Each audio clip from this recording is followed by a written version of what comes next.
Baik, salam semuanya. Gimana kabarnya? Shalom. Oke, sehat-sehat semuanya ya.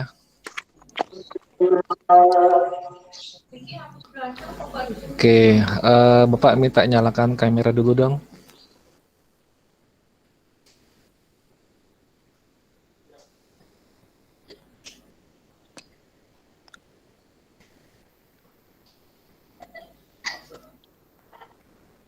Oke, masih ada yang belum nyala kameranya?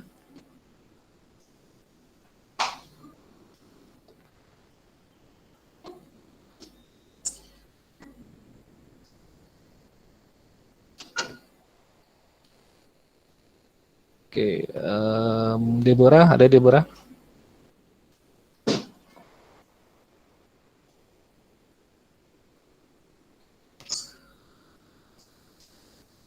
Hari ini wajahnya ceria-ceria semua ya.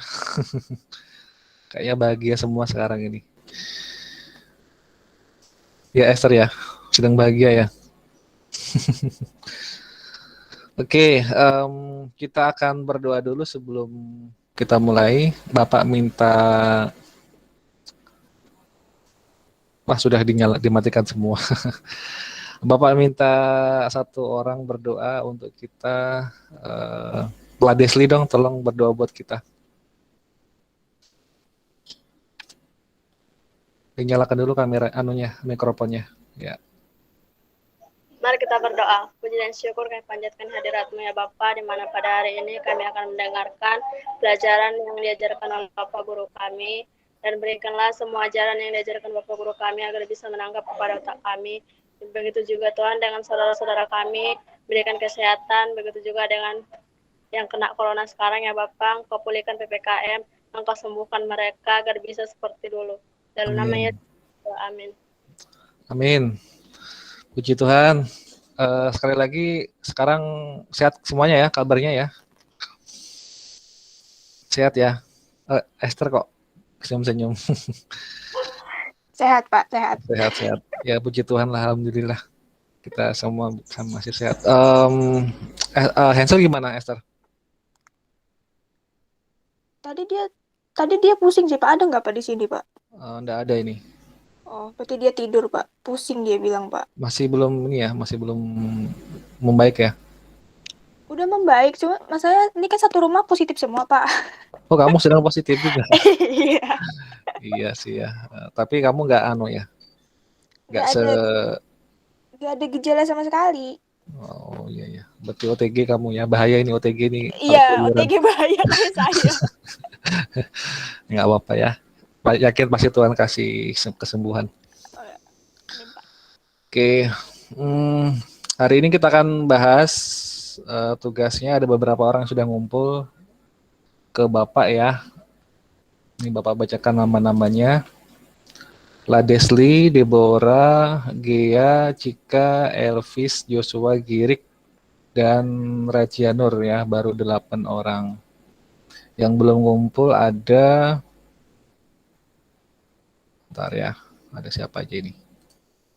Christian belum ngumpul, kemudian siapa lagi nih? Ya, cuma Christian yang belum ngumpul ya. Ada Christian nggak? Ada Pak. Christian? Ada. Sudah selesai nggak dikerjakan Christian? Belum Pak. Belum. Why? Aduh. Bentar. Belum sama sekali atau sudah? Masih mencari Pak tadi. Oh, kenapa kok baru dicari sekarang? Tadi kan masih menghafal kemarin tuh, tapi belum hafal. Lupa kalau ada tugas mencatat. Waduh, harusnya sudah dihafal itu Christian. Saya ada tugas hafalan juga Pak dari guru saya, jadi makanya saya hafal juga Pak. Ada banyak hafalan saya Pak. Iya, Bapak juga banyak hafalan Christian. Oke, kita satu-satu ya. Kita dari siapa dulu ya?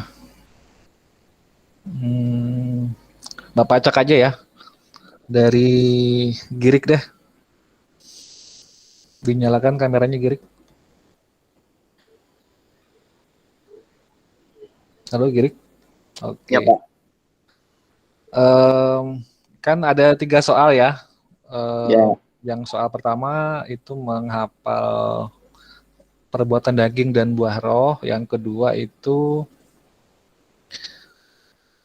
menjelaskan doa Bapa kami ya, maknanya apa. Yang ketiga adalah dari 613 hukum Taurat kita ambil 55, jadi total 10. Yang 5 untuk masalah hubungan kita dengan Allah, yang 5-nya hubungan dengan sesama manusia. Yang Bapak minta kan yang semalam yang dihafal cuma yang Galatia 5 aja ya. Yang 2-nya tadi cukup difoto dan dikumpulkan ke Bapak. Oke, Girik sudah siap, Girik? Yang menghafal ya, Pak. Yang ya, perbuatan daging sama buah roh. Oke, oke.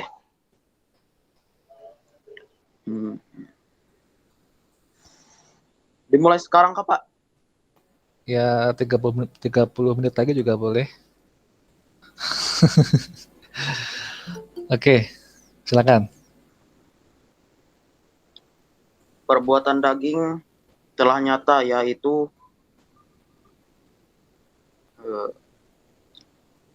percabulan, kecemaran, hawa nafsu, persembahan berhala, sihir, perseteruan, perselisihan, iri hati, amarah, kepentingan diri sendiri, percideraan, roh pemecah, Ya. kedengkian, kemabukan, pesta pora, dan sebagainya.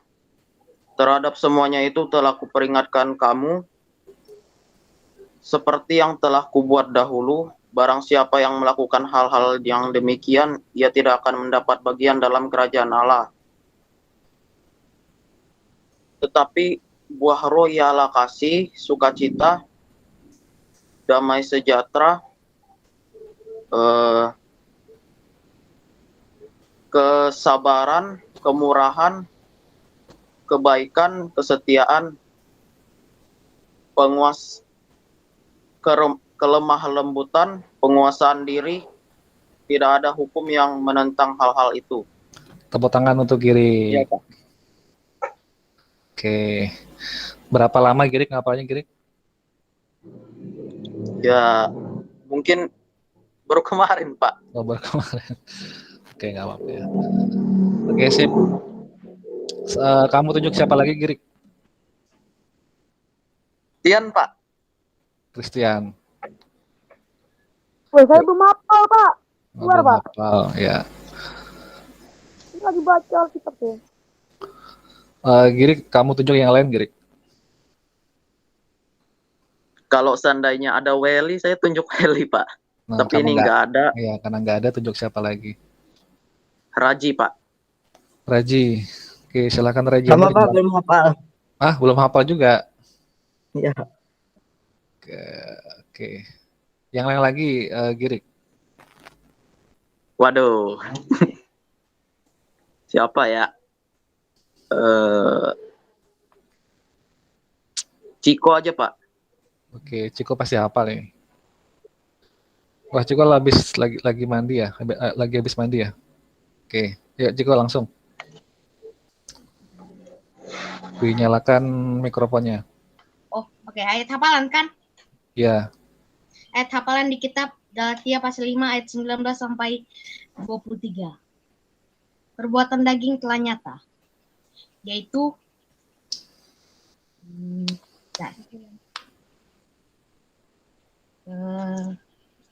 percabulan,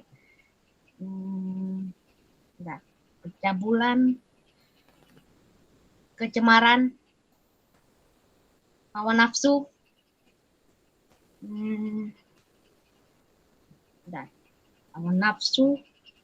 penyembahan berhala, sihir, perseteruan, perselisihan, iri hati,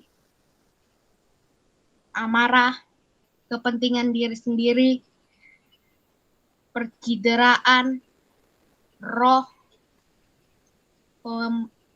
pemecah, kedengkian, kemabukan, pesta pora, dan sebagainya.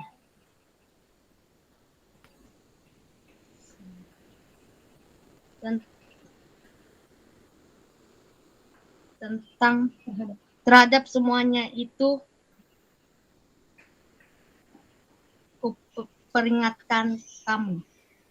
Seperti yang telah kubuat dahulu, bahwa barang siapa melakukan hal-hal yang demikian, ia tidak akan mendapat bagian dalam kerajaan Allah. Tetapi buah roh ialah kasih, sukacita, damai sejahtera, kesabaran, kemurahan, kebaikan, kesetiaan, kelemah lembutan, penguasaan diri. Tidak ada hukum yang menentang hal-hal itu. Oke, sip. Tepuk tangan untuk Ciko. Oke. Esther kok nggak ada orangnya tapi ada suaranya. Ada Pak. Oh ada. Oh lagi makan ya. Iya Pak. Makannya banyak ya biar cepat sembuh. Pasti Pak. Oke, Ciko silakan ditunjuk siapa lagi? Apa? Kamu tunjuk siapa lagi yang lain? Yang belum siapa saja, Pak? Yang sudah tadi kan Girik, Christian sama Raji belum hafal selain mereka bertiga. Siapa tadi yang belum? Bentar ya, Bapak sampaikan namanya aja dulu biar kamu gampang. Ini langsung Bapak nilai ya. Ini karena masuk ke penilaian harian.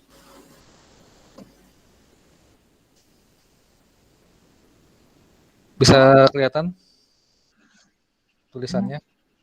Taruh miringin dulu ini.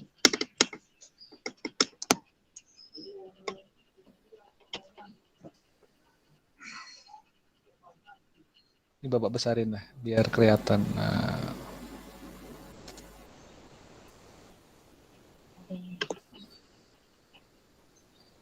Mana ya? Shit. yang mana? Gak apa-apa, pilih aja. Suka-suka.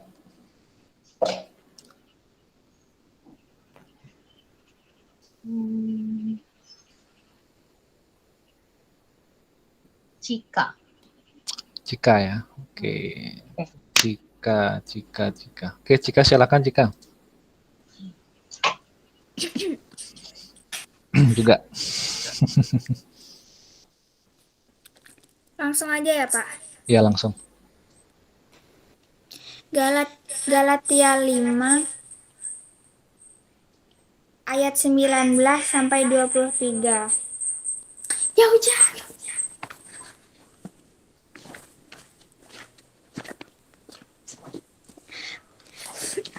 Perbuatan daging telah nyata, yaitu percabulan, kecemaran, hawa nafsu, penyembahan berhala, sihir, perseteruan, perselisihan, iri hati, amarah, kepentingan diri sendiri, pecideraan, roh pemecah, kedengkian, kemabukan, pesta pora, dan sebagainya. Terhadap semuanya itu kuperingatkan kepada kamu, seperti yang telah kubuat dahulu, bahwa barang siapa melakukan hal yang demikian tidak akan mendapat bagian dalam kerajaan Allah. Tetapi buah-buah roh ialah kasih, sukacita, damai sejahtera, kesabaran, kemurahan, kebaikan, kesetiaan, kelemah lembutan, penguasaan diri. Tidak ada hukum yang menentang hal-hal itu. Oke. Sip. Tepuk tangan buat Cika. Sekarang Cika tunjuk siapa lagi?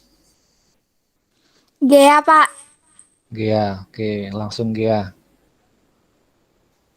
Ini Gia di sebelah kamu ya? Iya, Pak. Iya, oke. Langsung Gia. Ya 5 pasal 19 ayat 23. Perbuatan daging yang telah nyata yaitu percabulan, kecemaran, hawa nafsu, penyembahan berhala, sihir, perseteruan, perselisihan, iri hati, amarah, kepentingan diri sendiri, kecideraan, roh pemecah, kedengkian, kemabukan, pesta pora, dan sebagainya. Terhadap semuanya itu, kuperingatkan kamu, seperti yang telah kubuat dahulu, bahwa barang siapa yang melakukan hal-hal yang demikian, dia tidak akan mendapat bagian dalam kerajaan Allah. Tapi buah-buah roh ialah kasih, sukacita, damai sejahtera, kesabaran, kemurahan, kebaikan, kesetiaan, kelemah lembutan, penguasaan diri. Tidak ada hukum yang menentang hal-hal itu. Oke, potongan juga buat Gia. Siapa lagi Gia? Elpis, Pak. Elpis. Oke, silakan Elpis. Galatia 5 ayat 19 sampai 23. Perbuatan daging telah nyata, yaitu pencabulan, kecemaran, hawa nafsu, iri hati, penyembah berhala, sihir, pencabulan, perseteruan, pesta pora, kemabukan, dan sebagainya. Terhadap semuanya itu telah kuperingatkan kamu bahwa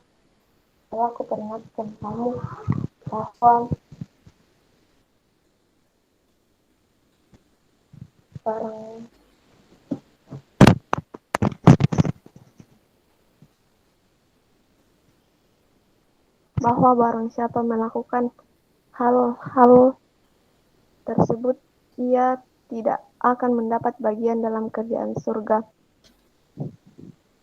Tetapi buah roh ialah kasih, sukacita, damai sejahtera, kesabaran, kesetiaan, kemurahan. Tidak ada hukum yang menentang hal-hal itu. Ada yang kurang, Elpis.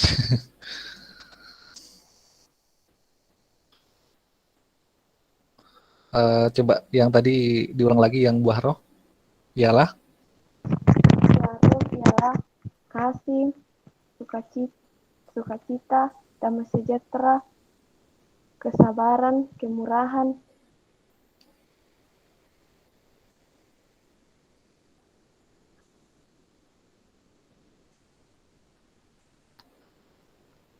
kurang 4 lagi.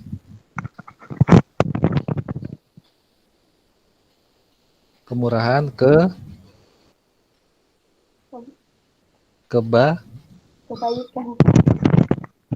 Terus dinyalakan Elpis kameranya. kelemah lembutan. Sebelum kelemah lembutan.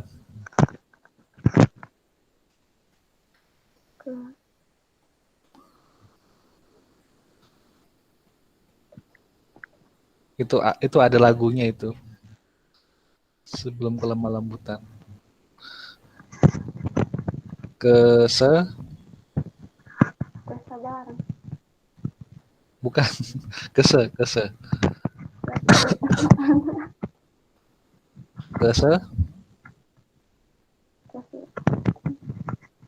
Kesetiaan. Terus kelemah lembutan. Terakhirnya apa? Kesabaran. Penguasaan diri.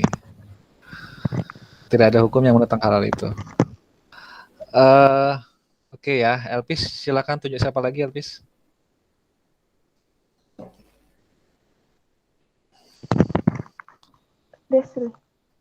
Desli, oke, Desli.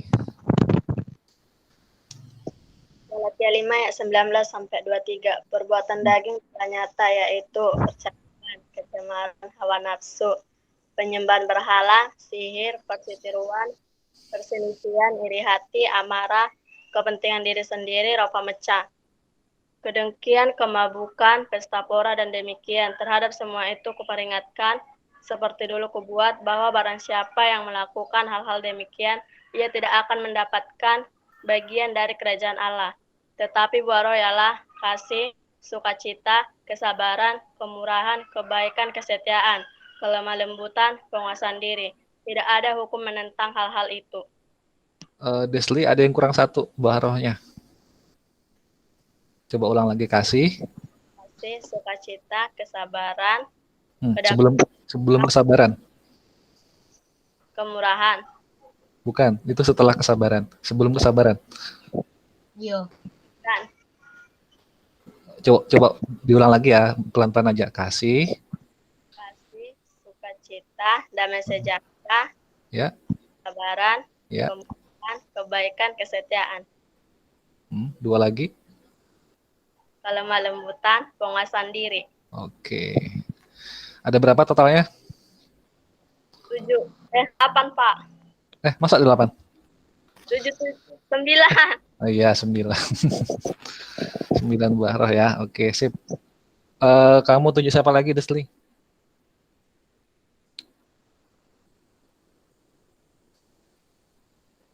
Kak Esther, Pak. Kak Esther, udah nggak apa-apa lah. Kak Esther. Kak Esther. Masih lagi makan, Pak. Oh iya dah. Atau di... Nggak apa-apa, Pak. Nggak apa-apa, Pak. Oke, nggak apa-apa, ya udah. Bentar, Pak. Ini saya dapat nilai nggak, Pak? Dapat nanti nilainya 102. Bentar, saya ingat nggak ya, Pak? Ya nggak apa-apa sih kalau nggak inget. Bentar. Perbuatan daging telah nyata, yaitu pencabulan, kecemaran, hawa nafsu, penyembahan berhala, sihir, perseteruan, perselisihan, iri hati, hawa nafsu, kepentingan diri sendiri, pencitraan, roh pemecah, kedengkian, kemabukan, pesta pora, dan sebagainya. Terhadap semuanya itu kuperingatkan kamu seperti yang telah kubuat dahulu. Barang siapa melakukan hal-hal demikian, ia tidak akan mendapat bagian dalam kerajaan Allah. Tetapi buah roh ialah kasih, sukacita, damai sejahtera, kesabaran, kemurahan, kebaikan, kesetiaan, kelemah lembutan, dan penguasaan diri. Tidak ada hukum yang menentang hal itu. Wih, mantap. Tepuk tangan buat Esther. Weh! Esther dapat nilai 102 ya. Weh! Nanti Jangan, silahkan. Pak. Satu aja, Pak. Oke, Esther coba tunjuk lagi siapa. Aduh, siapa ya, Pak? Siapa yang belum, Pak? Ini yang kosong, ini namanya kosong. Joshua ada, Pak? Joshua, oke Joshua. Joshua mana Joshua? Hadir. Ya, lanjut. Joshua dinyalakan kameranya. Bentar ngambil headset.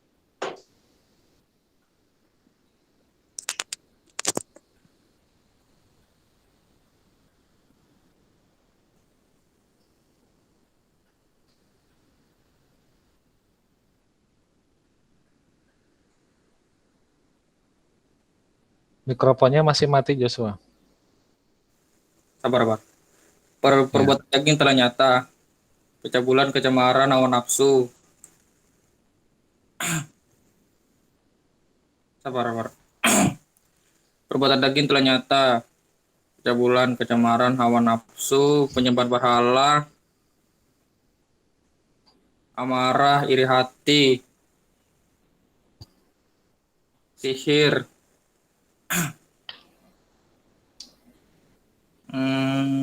perselisihan, perseteruan, roh pemecah, kedengkian, kedengkian, pesta pora, kemabukan. Berapa tuh Pak satunya tuh Pak? Yang setelah kedengkian. Coba diingat-ingat dulu.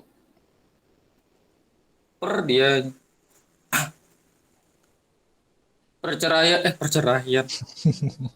Bukan. Apa? Nggak tahu apa, ayo. Per apa?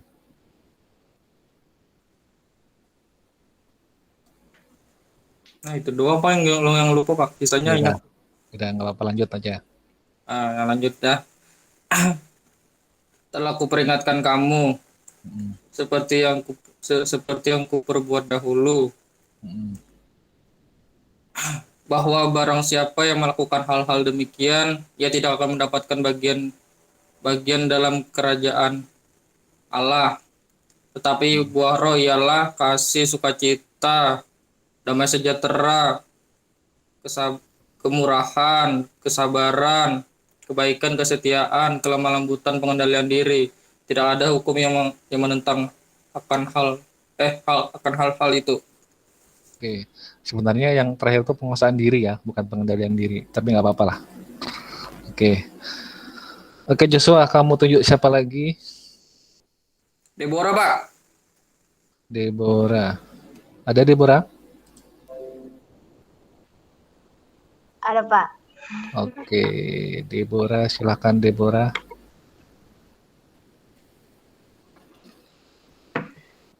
Galatia 5 ayat 19 sampai 23.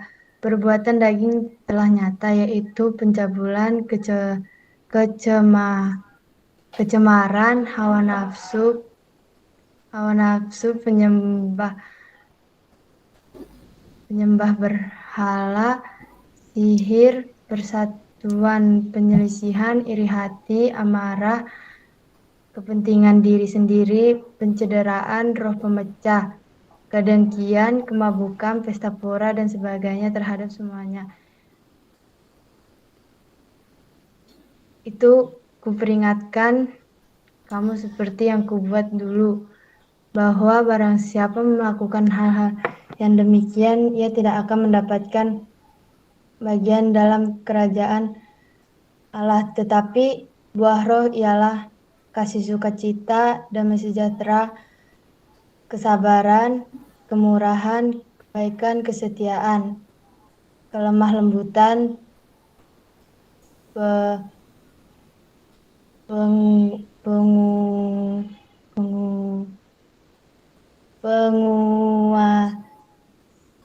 penguasaan diri.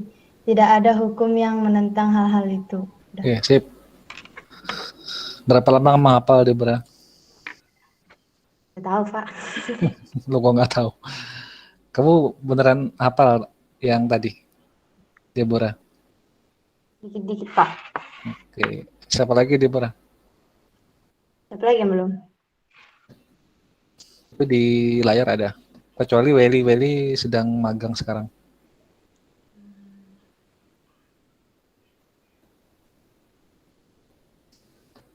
Kanan dia, Pak. Nandia kayaknya nggak ada Nandia. Belum masuk dia. Yang nggak masuk ini Magdalena, Hansel, Nandia, Welly, sama Priscilla. Yang belum tinggal, oh ini sudah habis semua ya. Dari Raji dulu deh. Rajanur sudah hafal belum Rajanur? Belum hafal, Pak. Belum hafal. Ini Madalena nggak ada orangnya. Hansel belum masuk ya, Esther ya? Nggak masuk ya dia. Nandia nggak ada, Welly nggak ada. Christian, gimana Christian sudah hafal belum? Belum, Pak. Belum. Oke, berarti yang masih punya hutang ini yang kosong-kosong ini ya. Raji tadi sama Christian. Bapak tawarkan Raji dan Christian. Karena kalian nggak hafal, Bapak tawarkan 2 sanksi ya. Pilihan. Jadi salah satu sanksinya mau tetap menghafal yang tadi itu, tapi kalau hafal semua nggak bisa dapat 100, artinya nilainya dipotong ya. Atau bisa dapat nilai 100 asalkan tambah tugas lagi. Pilih mana? Christian dan Raji. Pilih mana? Dari Raji yang dulu deh. Yang pertama apa yang kedua, Raji? Kalau tambah tugasnya apa, Pak? Tugasnya sama menghafal juga. Berarti dua hafalan. Tapi tetap sama minggu depan juga hafalannya.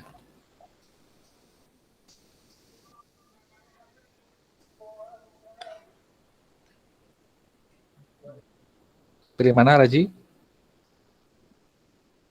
Tian apa Tian? Saya pilih tambah tugas, Pak. Pilih tambah tugas. Oke, kalau Raji gimana? Sama Pak, tambah tugas saya juga. Oke, baik. Berarti tetap tugas yang tadi itu dihafal wajib minggu depan ya. Pak, Eh, yang anu nih, Pak, yang anu nih tetap ditulis, Pak, yang tugas ditulis nih, Pak. Ya tetap ditulis, harus dikirim ke Bapak yang tugas hukum Taurat sama ini ya, sama dua Bapak kami ya, maknanya ya. Oke. Nah, secepatnya ditulis, nanti setelah selesai pembelajaran langsung dikirim ke Bapak kalau sudah selesai. Oke, baik ya. Yang belum mengirim tugas ini tadi Christian ya. Christian sama siapa tadi ya? Sama Nandia ya. Bentar ya, Bapak hitung dulu. 1, 2, 3, 4, 5, 6, 7, 8. Ya, ini 8 orang.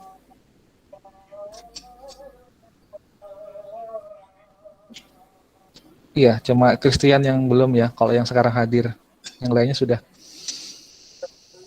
Ya, Christian ya, nanti dikirim ke Bapak setelah pembelajaran selesai. Oke, baik.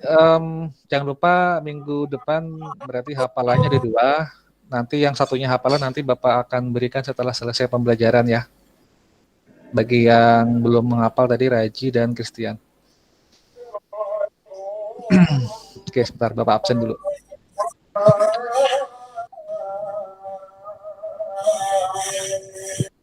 Rajianur ada, Mahdalena nggak ada, Girik, Cika, Hansel masih sakit ya, Esther ya. Iya, Pak. Joshua, Nandia nggak ada Nandianya. Welly, Christian, Deborah, Jericho, Priscilla. Oke. Oke, baik. Hari ini kita akan bahas ya untuk tugas dulu. Nanti setelah ini baru kita akan bahas materi baru, yaitu PA tentang alfabet atau abjad Ibrani. Ya, kita hari ini akan belajar menulis dan membaca bahasa Ibrani. BTA ya, baca tulis Alkitab. Perjanjian lama, BTAPL. Oke, hari ini kita akan bahas dulu tugasnya. Masih ingat tugasnya apa malam setelah menghafal? Apa yang dibahas? Masih ingat? Kan ada 3 ya tugasnya. Yang pertama tadi menghafal perbuatan daging dan buah roh. Terus apa lagi? Yang kedua, Ciko, masih ingat? Ingat. Apa itu? Doa Bapa kami beserta makna. Betul, doa Bapa kami dan maknanya. Area Bapak share dulu. Ya, aku belum selesai. Belum selesai? Baru aja. Nanti dikirim ke Bapak ya, setelah selesai pembelajaran. Oke. Oke, kita akan bahas dulu doa Bapak kami. Nanti Bapak kirim di grup ya filenya, ini PDF. Nanti kalian bisa download di WA.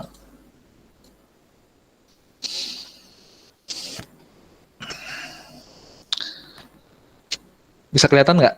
Kurang besar ya? Oke, Bapak akan jelaskan dulu apa sih makna doa Bapa kami gitu ya. Doa Bapa kami itu sebenarnya bukan doa mantra ya.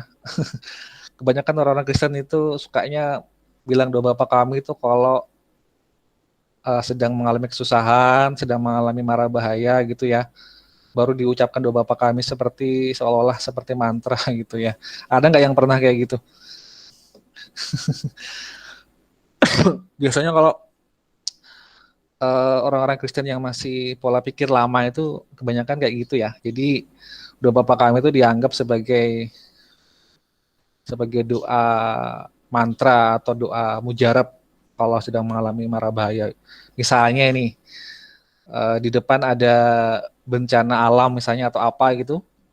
kita sedang naik kendaraan supaya selamat, kita mengucapkan doa Bapa kami. Sebenarnya bukan seperti itu maksudnya ya. Jadi maksud doa Bapa kami itu bukan dipakai sebagai jimat gitu, tapi lebih kepada makna secara makna intrinsik atau makna yang terkandung di dalam sebuah kalimatnya atau setiap kalimat doa Bapa kami tersebut. Itu ada rangkaian-rangkaian makna-makna yang kalau dijabarkan itu sangat sangat luas artinya. Dulu ini Bapak mau cerita dulu ya. Waktu dulu Bapak SMA, teman-teman Bapak itu kan kami dulu tinggal di asrama ya, di asrama SMA Kristen dulu. Teman Bapak itu kan datangnya dari mana tuh, dari jauh, dari berbagai macam daerah. Ada beberapa orang itu yang dia nulis doa Bapa kami di kertas, dilipat-lipat, ditaruh di dompet. Bapak tanya buat apa? Buat jimat katanya. Astagfirullah, kata Bapak. Ini gimana sih maksudnya, masa doa Bapak kami dibuat jimat? Ya, jadi bukan seperti itu ya. Doa Bapak kami itu untuk dipahami secara makna yang mendalam. Ini akan Bapak tayangkan apa namanya penjelasannya per kalimat, tapi nggak sampai detail ya, cukup sekilas-sekilas aja.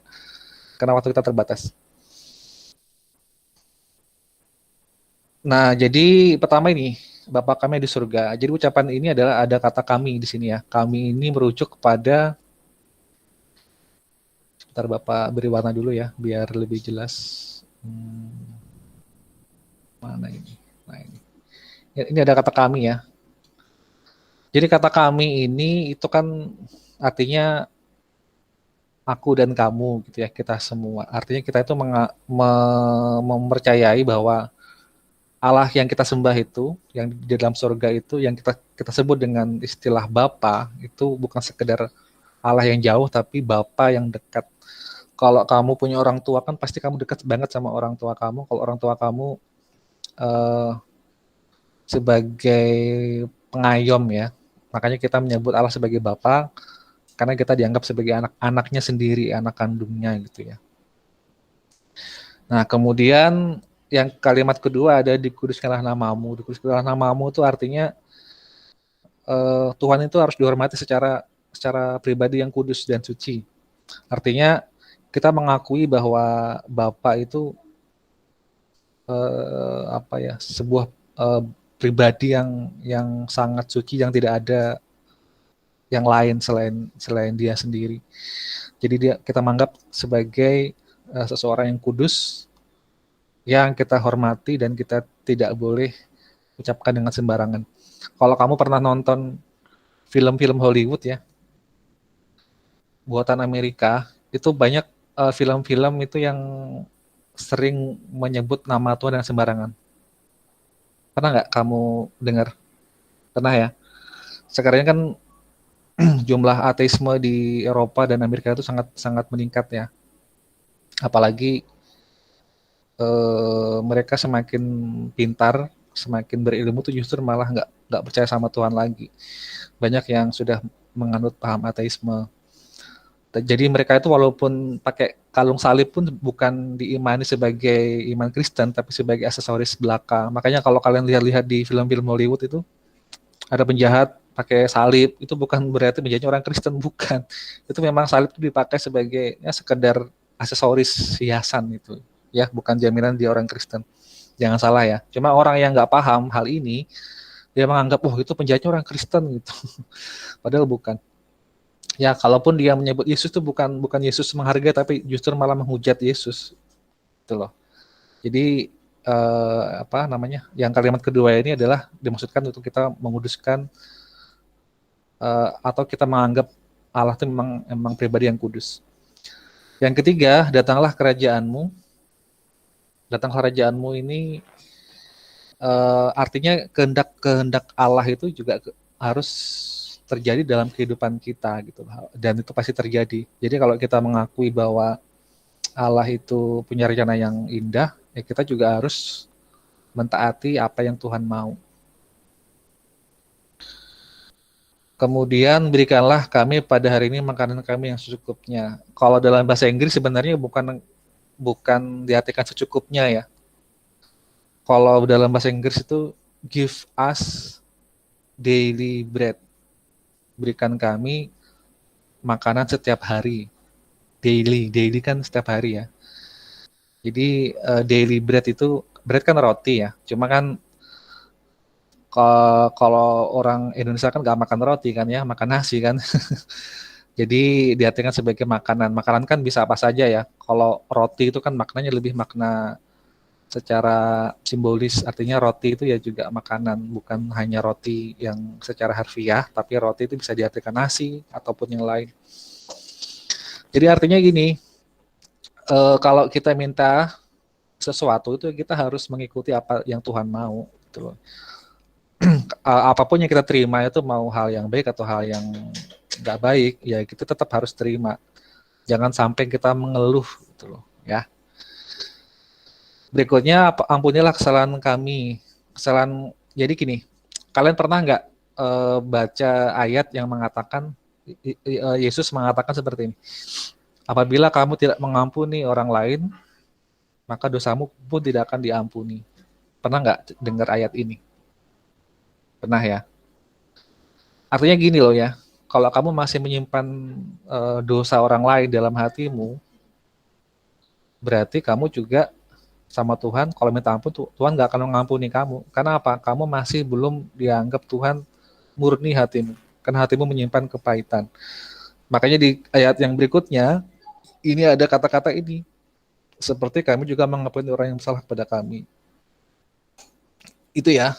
Kalau kalian setiap ibadah mengucapkan doa ini, kata-kata kalimat ini, tapi ternyata hatimu tidak bisa mengampuni orang lain, berarti sama saja kamu membohongi diri sendiri dan Tuhan, ya. Karena kita juga harus mengampuni orang lain. Ya, jadi kalau kamu disakiti, jangan sampai menyimpan kepahitan. Yang berikutnya, dan janganlah membawa kami ke dalam pencobaan. Di sini Tuhan ingin mengajarkan kita bahwa kita itu bisa jatuh loh dalam kehidupan kita ini. Banyak orang-orang Kristen yang bisa jatuh ya, bahkan sekelas sama Tuhan pun bisa jatuh. Artinya kita itu bukan berarti meminta Tuhan jangan sampai aku jatuh dong ya, enggak juga. Artinya secara manusiawi kita juga bisa jatuh, tapi ingat saat setiap kita jatuh, jangan sampai kita terpuruk lama-lama di kejatuhan tadi. Seperti Daud contohnya ya. Daud itu kan pernah jatuh. Masih ingat nggak kejatuhan Daud gara-gara apa? Wanita. Gara-gara wanita. Seperti wanita. Wanita. Tapi beda wanitanya ya. Beda, Pak. Ya, jadi setelah Daud diperingatkan Nabi Nathan, Daud bertobat nggak? Langsung bertobat dia. Itu artinya kalau jatuh ya jangan lama-lama jatuhnya. Bapak kenal dengan seseorang yang saat dia jatuh itu justru malah ngomel-ngomel, malah terpuruk, malah murtad gitu loh, malah menyangkal Yesus. Ya justru itu berarti dia gagal. Ya, jangan sampai dalam pencobaan kita jatuh. Makanya kalau kalian sedang dalam pencobaan, berdoanya jangan minta diluputkan dari setiap pencobaan, tetapi minta Tuhan menguatkan dalam setiap pencobaan. Ya, jadi kata-kata ini bukan berarti kita nggak mau dicobai, enggak. Justru kalau kita dicoba itu malah bersyukur. Makanya ini sebenarnya bermakna kita harus bersyukur dalam setiap pencobaan, gitu ya. Ini adalah kalimat perendahan diri sebenarnya. Sehingga kalau kita jatuh, maka kita gampang untuk bangkit lagi. Nah, lepaskanlah kami dari yang jahat ini sebenarnya kan dari iblis ya, karena pencobaan itu berasal dari iblis. Kalau Tuhan itu adalah memberikan ujian, tapi kalau cobaan itu dari iblis. Kamu masih ingat nggak Ayub?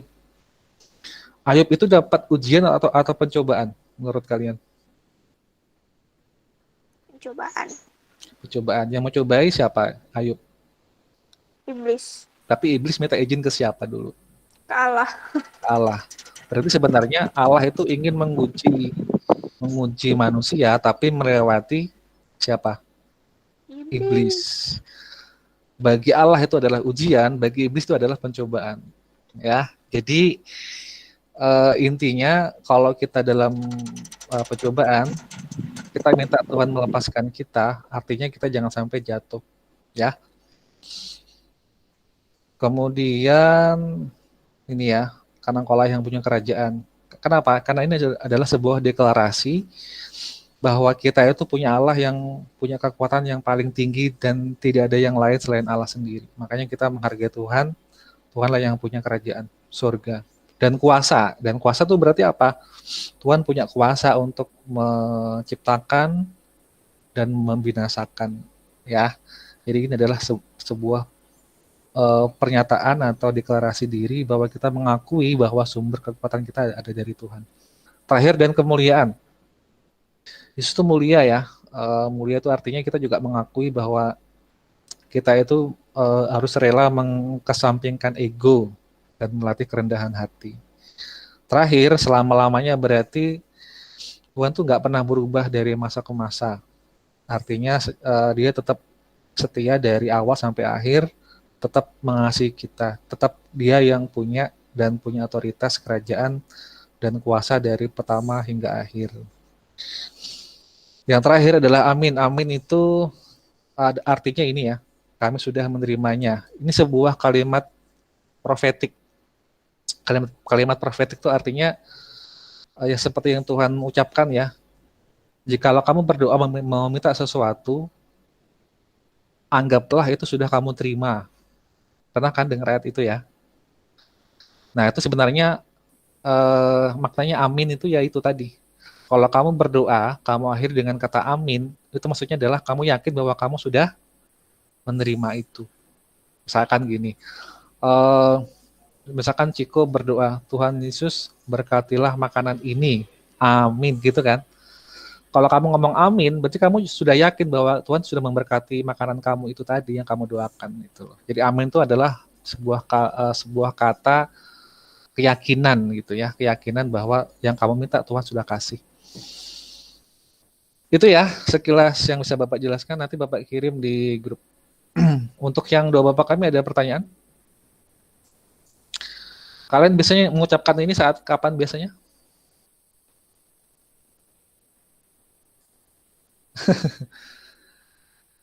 Saat kapan? Setelah selesai doa ya, gitu ya? Atau doa berkat gitu ya? Nggak masalah sih ya, yang penting jangan dianggap ini sebagai doa jimat atau doa mantra ya. Karena setiap doa Bapak kamu itu kalimatnya tadi itu yang Bapak jelaskan tadi, itu ada makna tersendiri. Kan gini ya, kalau kamu baca secara menyeluruh, di Lukas pasal 6 itu, kenapa kok Yesus memberikan doa Bapa kami? Karena ada yang nanya, betul nggak? Ada yang nanya, Tuhan ajarkanlah kami berdoa, gitu ya. Karena waktu itu murid-murid Yesus itu kan banyak yang belum bisa berdoa nih, bingung gimana sih caranya doa? Karena doa cara hukum Taurat dengan doa cara Yesus itu beda. Kalau doa cara hukum Taurat kan kamu harus menggunakan ritual-ritual gitu ya, harus mempersembahkan korban dan yang lain-lain, ribet lah pokoknya, harus melewati imam. Tapi kalau Yesus ngajarkan nggak seperti itu. Setelah Yesus memperbaharui hukum Taurat, Yesus tidak lagi mengajarkan hukum Taurat yang ribet tadi itu. Kalau kamu pengen ketemu Tuhan, pengen doa ya, kamu tinggal ngomong aja gitu loh. Makanya Yesus itu memberikan doa Bapa kami. Jadi doa Bapa kami itu sebenarnya adalah inti dari doa. Inti dari doa. Jadi kan dalam doa Bapa kami itu ada apa aja sih kalimatnya? Kan kamu kan ada mengucapkan berikanlah kami makanan kami gitu ya. Itu kan berarti berbicara apa? Berkat, money. Nah, terus ada lagi kata-kata dikudukanlah namamu, berarti kita mengagungkan Allah. Jadi sebenarnya doa Bapa kami itu kalau dijabarkan itu adalah ibaratnya itu elemen-elemen doa yang secara umum kita pakai setiap hari sebenarnya, ya. Jadi itu pokok-pokok doa itu ada terkandung dalam doa Bapa kami. Gitu ya. Jadi kalau kamu memahami setiap kalimat doa Bapa kami, berarti kamu sudah paham apa itu kekristenan secara umum. Karena doa kamu ya itu tadi. Setiap doa kamu itu kan mengandung doa Bapa kami sebenarnya. Dan doa Bapa kami mengandung setiap doa yang kamu ucapkan setiap hari. Jadi itu adalah ibaratnya doa Bapa kami itu risuman dari doa, gitulah, risum. Paham ya maksud Bapak ya? Ya itu tadi, kerisuman doa itu ya doa Bapa kami. Jadi doa Bapa kami itu mengandung semua pokok-pokok doa, intisari doa ada dalam situ. Ada yang disampaikan nggak sampai sini? Atau yang ditanyakan? Nggak ada? Udah paham ya? Oke, selanjutnya kita akan masuk ke sini nih. Wis, mantap ini. 613. Apa yang Bapak sampaikan minggu lalu? 613 ini adalah apa? Hukum Taurat. Jadi jangan salah ya, hukum Taurat itu bukan cuma 10. Di Keluaran pasal berapa ya hukum perintah? 20. Di Keluaran 20 itu kan ada 10 ya. Itu bukan hukum Taurat tapi 10 firman. Atau 10 perintah. Itu 10 tadi hanya sebagian kecil dari 613 ini. Jadi yang kalau kamu berbicara hukum Taurat itu ada 613 ya, bukan cuma 10. Jadi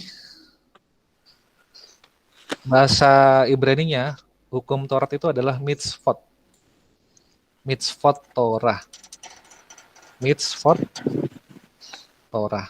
Jadi ini adalah 613 hukum Taurat. Torah itu Taurat ya. Kalau kamu, bentar ya Bapak tulis dulu. Nah, kalau kamu mau tahu lebih banyak, silakan dicatat sendiri ya. Bapak tulis di sini aja. Ada yang namanya Tanak. Tanak ini sebenarnya terdiri dari 3 kata, 3 suku kata.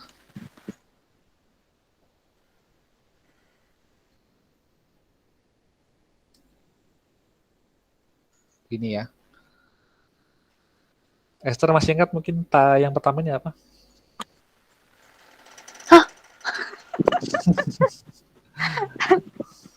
Apa ya Pak? Ini kalau ingat ya, huruf Ibrani itu kan nggak ada huruf vokalnya. Huruf konsonan semua kan ya. Ini kalau Bapak hilangkan kayak gini, huruf vokalnya. Jadi apa ini? T, N, KH. KH. KH ini satu huruf ya sebenarnya ya. Dari huruf het. Het kan KH. Masih ingat nggak? Het. Het itu kan KHET. Het.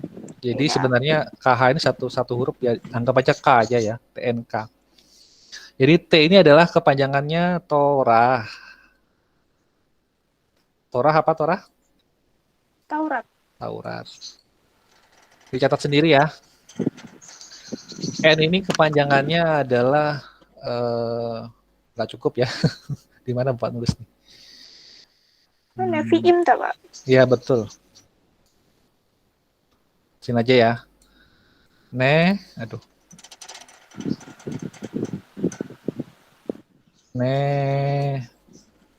Nevi'im. Apa tuh Nevi'im? Kitab Nabi. Ya, nabi-nabi ya. Nabi-nabi. Oh iya, kitab Nabi. Ingat kalau ada im berarti artinya apa? Kalau ada kata-kata im. Maksudnya banyak. Kalau cuma satu berarti nevi. Nevi itu nabi. Kalau nevi'im, nabi-nabi. Yang terakhir yang K. K itu berarti apa kepanjangannya? Masih ingat? Oke. Ketuvim, nah. Nah, pinter Esther. Masih ingat setelah 10 abad ya. Ketuvim itu artinya apa? Masih ingat? Kitab yang syair. Betul, syair. Jadi syair-syair. Nah, jadi Tanak ini atau TNK ini inisialnya itu sebenarnya perjanjian lama. Kitabnya orang Israel atau kitabnya orang Yahudi. Nah, jadi kalau kamu mau tahu ya, Torah itu sebenarnya kalau kamu lihat di PL, Perjanjian Lama, itu adalah 5 kitab pertama. Apa aja yang 5 kitab pertama, Ciko? 5 kitab pertama apa aja? Apa tadi? 5 kitab pertama apa aja dalam PL? Matius, Markus.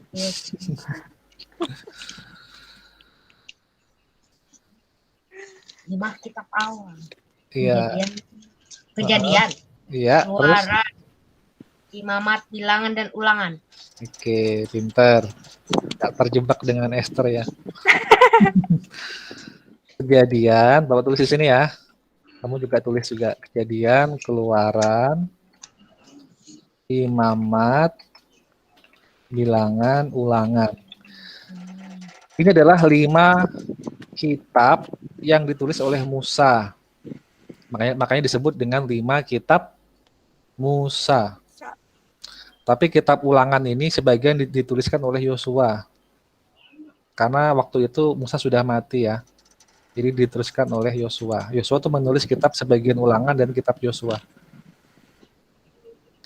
Nah, 5 kitab inilah yang disebut dengan apa? Torah. Atau kitab Taurat. Aduh, malah banyak ini. Ntar ya. Oke. Sampai sini paham? Atau bingung? Ada yang bingung? Kalau ada yang bingung, silakan angkat tangannya ya. Angkat tangan di Google Meet. Ada? Coba Bapak tanya Cika, paham Cika? Yang Bapak jelaskan tadi?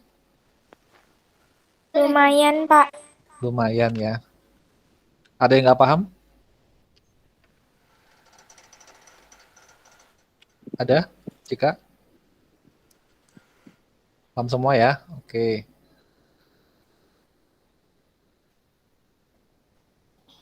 Malah hilang nih. Udah, ini aja deh. Ini ya, jadi Tanak tadi Bapak ulangi ya, yaitu Torah, Nevi'im, dan Ketuvim. Itu kepanjangannya dari Tanak. Torah tadi adalah 5 kitab Musa yang ditulis di 5 kitab awal PL ya. Nah sekarang untuk yang Nevi'im. Nevi'im itu adalah kitab nabi-nabi. Baik nabi besar maupun nabi kecil. Masih kan nabi-nabi itu apa aja di PL kitabnya? Banyak ya? Apa aja yang kalian tahu?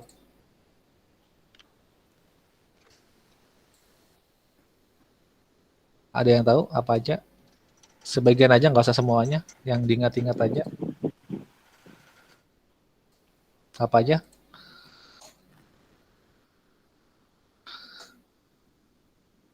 Halo, ada yang tahu? Christian, Raji, Cika, Joshua, Ledesli, dan yang lain. Apa kitab-kitab Nabi di PL? Bapak kasih contoh deh. Saya. Apalagi? Yeremia.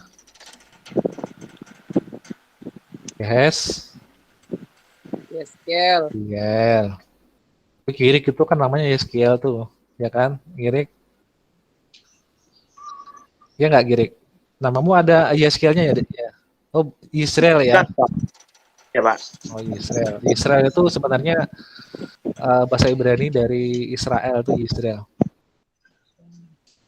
Yeskiel, Daniel, dan sebagainya banyak ya. Banyak. Itu adalah kitab Nevi'im.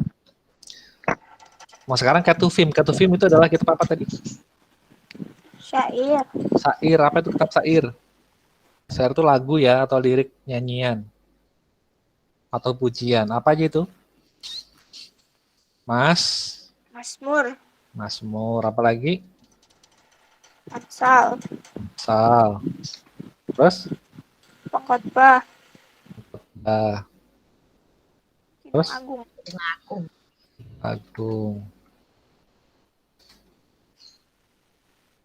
Apa lagi?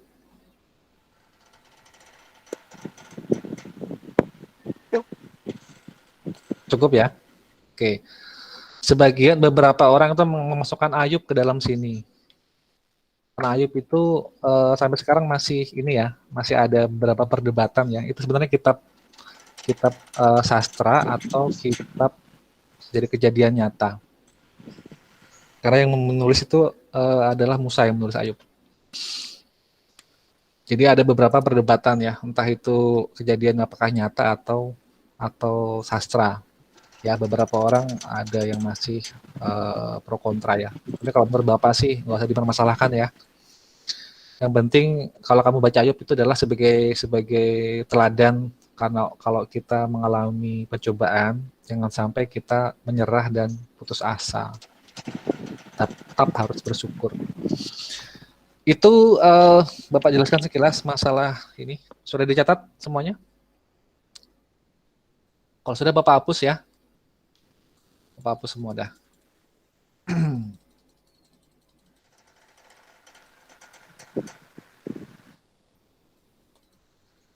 Ini nanti Bapak keluarkan di soal ulangan ya biasanya ya. Yang tadi ini. Kalau tadi nggak sampai nyatat silakan nanti buka di YouTube ada rekamannya. Oke, jadi gini.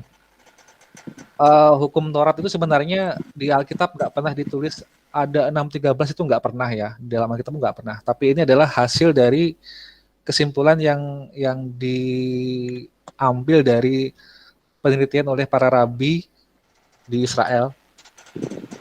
Karena dalam Talmud itu ini ya, Talmud itu kitab tradisinya orang Yahudi. Jadi dalam Talmud itu tidak ada ditulis daftar ini. Ini mereka ambil dari kitab Torah, yaitu tadi Kejadian sampai Ulangan. Yang paling banyak itu ada di kitab Imamat. Imamat itu isinya itu adalah hukum-hukum yang begitu, aduh pokoknya luar biasa lah ya. Kita nggak mungkin hafal kalau dihafal. Tapi hebatnya ya orang zaman dulu ini hafal loh 6:13 ini. Makanya kalau minggu lalu Bapak beri tugas kamu menghafal ini mungkin nggak akan sanggup. Bapak juga nggak akan sanggup ini menghafal semua ini. Untung sekarang nggak dipakai ya, jangan dipakai.